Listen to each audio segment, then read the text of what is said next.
हम लोग इमोशनल होते हैं। जब कोविड हुआ, जब जब लॉकडाउन हुआ, उसके बाद जब मार्केट खुला, अब का जो मार्केट है जो स्लो डाउन, इसमें लोग बोलते मैं अपनी कंपनी के साथ लॉयल हूँ। कंपनी अलग वे में सोचती है। अगर आप 5 साल रुक गए, इसका मतलब आपको बाहर जॉब नहीं मिल रही है। 8 साल हो गए, जॉब नहीं मिल रही है। हर यंगस्टर को, फ्रेशर से जब आप स्टार्ट करते हो, 2-2.5 साल हुए, चेंज करो। दो चीज़ें होंगी, सैलरी बढ़ेगी। क्योंकि मुझे आज भी याद है, जब मैं एक ही कंपनी में 4 साल था, मेरी सैलरी बहुत कम थी। और जो मेरे लिए एक रिश्ता आया था, जिन्होंने हर 1.5 साल में कंपनी चेंज की थी, उनका सैलरी ज़्यादा था, उन्होंने मुझे रिजेक्ट कर दिया क्योंकि मेरी सैलरी कम थी। और उसके बाद मैंने ये सोचा अब मैं नौकरी चेंज करूँगा। तो जब तक मैं डॉयचे ज्वाइन नहीं किया था, मैंने हर 2.5-3 साल में एक एक कंपनी चेंज की, जिससे मुझे नई टेक्नोलॉजी पे काम करने को मिला, मुझे नए मैनेजर मिले, नया आउटलुक मिला, मुझे बहुत सारे कल्चर के दौरान में जा चुका था। अगर मैं 8 साल, जो मेरा दोस्त आज भी है वहाँ पे, तो आज उसके और मेरे डेजिग्नेशन में, उसके और मेरी सैलरी में आज 3 लेवल का अंतर हुआ है। तो मैं कहूँ, ये नहीं हर किसी को कहूँगा, लेकिन ये कहूँगा कि आप इसको ट्राई कीजिए, आप इसको इम्प्लीमेंट कीजिए। ये आपको बहुत फ़ायदा देगा इनिशियल डेज में। क्योंकि अगर कंपनी अच्छा नहीं कर रही है, वो आपको ये नहीं बोलेगी आप लॉयल हो, वाह वाह वाह वाह, वो आपको निकाल देगी। और तब आपकी फैमिली को सपोर्ट करने के लिए सिर्फ आपका प्रोविडेंट फंड आपके काम नहीं आएगा। का नहीं आएगा। बिल्कुल बिल्कुल, कुछ काम में नहीं आएगा। आप उससे सरवाइव नहीं कर सकते। सेविंग करो, नई नई टेक्नोलॉजी आप सीखो, और कंपनी बदलते चलो। यही आज का है। क्योंकि आज की आप जो कंपनी ज्वाइन कर रहे हो, जिस तरीके से आप स्ट्रगल कर रहे हो, कंपनी स्ट्रगल कर रही है। क्या पता वो कंपनी बंद हो जाए, क्या पता उस कंपनी को कोई और खरीद ले। तो आप लॉयल रहो, लेकिन हर 2-2.5 साल बाद चेंज करते जाओ। ये मेरा कहना होगा। Definitely it could be controversial, लेकिन दिस विल हेल्प। आपको कितने साल का एक्सपीरियंस सर? अभी मुझे कुल मिला के 24 साल का एक्सपीरियंस हो चुका है। ओके। और जो आपने डच बैंक में जब स्विच मारा था, कितना सीटीसी मिला था उस टाइम पे आपको, जो टर्निंग पॉइंट था आपका? 12 लाख का था। हो 8 लाख पे था मैं, मुझे 12 लाख मिला।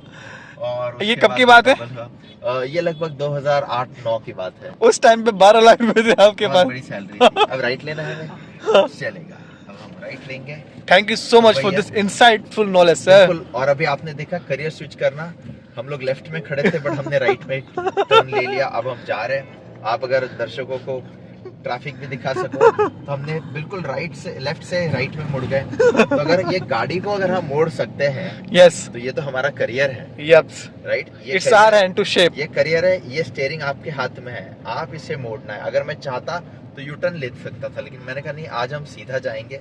और लेफ्ट टू राइट अगर मैंने गाड़ी को मोड़ा है, आप आपके करियर को भी इसी तरह से मोड़िए।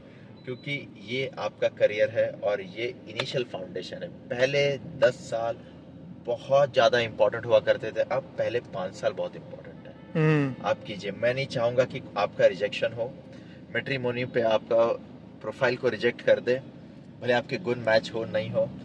क्योंकि आप बहुत कम सीटीसी पे हो, आपका जो जो भी पार्टनर है या जो भी आप अलायंस देख रहे हो, उनके सिटी से हो, ये आपके साथ ना हो। ये मेरे साथ कई बार हो चुका है। और तब मैंने डिसाइड किया कि मैं बिजनेस करूँगा।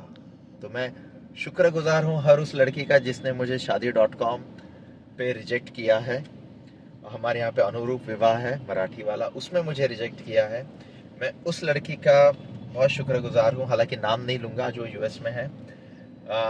फेसबुक पे मैं कनेक्टेड हूँ, जिसने मुझे रिजेक्ट किया क्योंकि मेरी सैलरी कम थी।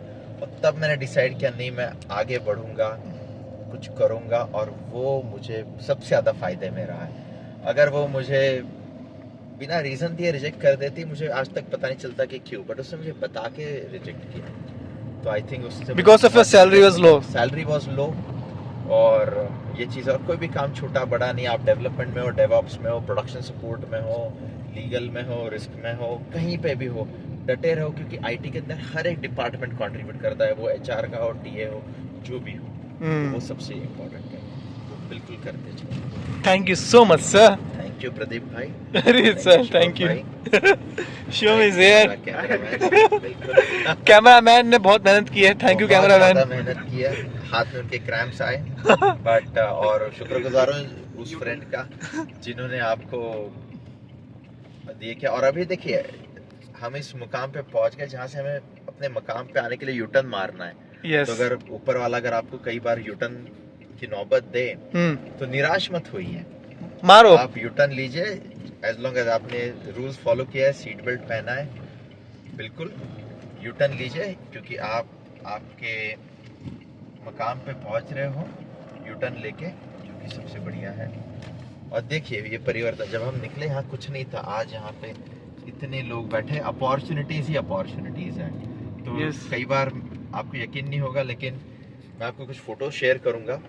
मैंने मेरे खेत का पालक लाके यहाँ बेचा है, यहाँ लाके बेचा, इस जगह इस जगह क्या नाम है? और इसी कार ये में। बीएनवाई के गेट के सामने। ये बीएनवाई के बगल में, ये खराड़ी का है, खराड़ी सेंट्रल के सामने। यहाँ पे हमारे जो आमदार है, जो यहाँ के कैंडिडेट है, श्री बप्पू साहब पठारे जी, इन्होंने ये फैसिलिटेट किया है। जो यहाँ से जीत के आए हुए हैं विधायक, तो उन्होंने ये सारी चीजें दी है। पालक बेचने वाला इंसान यस, पालक बेचा है। कुछ 2-3 सालों में 300 करोड़ का मालिक बनने वाला है। वाह, क्या जर्नी है सर। Yes. हिला डाला आपने तो।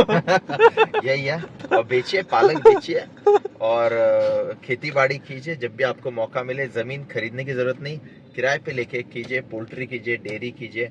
India is agricultural country. Israel से सीखिए कि वो कैसे कर रहे हैं।